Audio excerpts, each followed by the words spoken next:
welcome to Mama Shell's kitchen.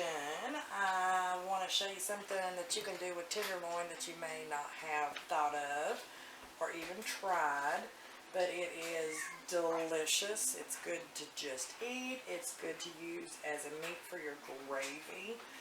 It's very tender. You're going to get just your pork, that sounds cool. Get just your pork loin from the store. Cut off some of the fat, not all, but some. And I think I picked my least sharp knife in there.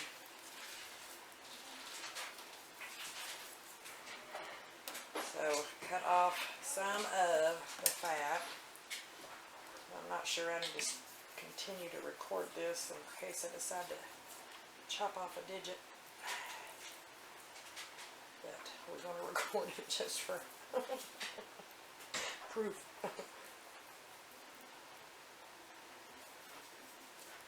Yeah, I did get a very not good knife. Okay. Anyway, like I said, you don't want to cut it all off because you want some of that flavor in your meat or in your pot pan. I've got about a tablespoon of lard in our skillet. Got a cast iron skillet, great, use it. If not, we just got a regular non-stick skillet.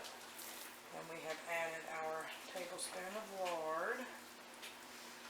Now if you're going to use it for gravy, then you do not want to cut as much fat off as I'm cutting, because that grease from that will help make your southern white gravy taste amazing.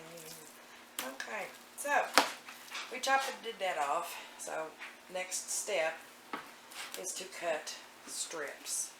Next step is going to be to get a better knife. Yep, let's get a better knife. Hang on. You're fine. Alright. But you want these in little strips, so you're just going to cut some and cut strips. I may not have cut enough fat off of those. We shall see. Anyway, do this all the way down your log, or if you got just a chunk of, well, no, pork shoulder won't do it. Best thing to do is stick with the pork loin. Alright, so we're going to cut these in little strips all the way through, heat up our lard. We've got our Lawry standing by to sprinkle, and I'll show you what we're doing. Alright guys, we've got our stove eye turned up between 6 and 7, so a little higher than low heat. We've got our tenderloin cut in strips / chunks, whatever you want to call that. You want them in small pieces so that it cooks up good and tender quick. So we're going to cover these nicely with Lawry's. Making a mess as always. Anybody who's cooked with Momma Shell knows I'm messy. Alright, so we got this, and we're going to hear a really good sizzle when we pop these babies in that skillet. That's how you know you're good to go. So the point of this is to fry it kind of quickly so that it gets a golden color around it. And you just want to cook these until they are just done, so that it is good and tender. And it's going to brown rather quickly, and that's what you're wanting. So you don't have to stir your skillet very often. So you want as much of the meat touching the bottom of that skillet as possible to get it brown.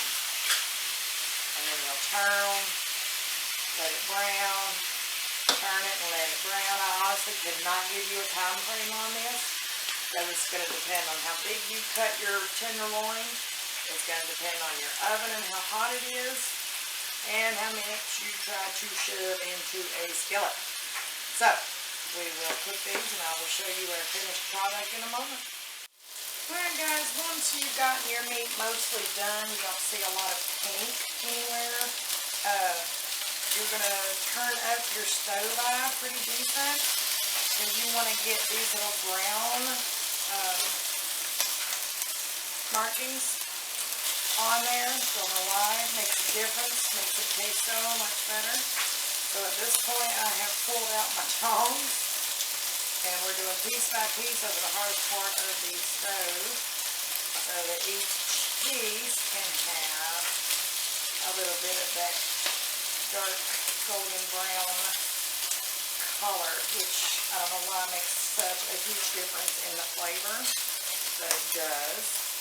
Now, once you're done cooking the meat, if you're going to make gravy, you want to leave everything in there but your meat, because it's going to make an amazing gravy. So, that is all for us today. You can just serve this right up at your next meal, easy peasy. Thank y'all for cooking with Mama Shell. We'll see you next time.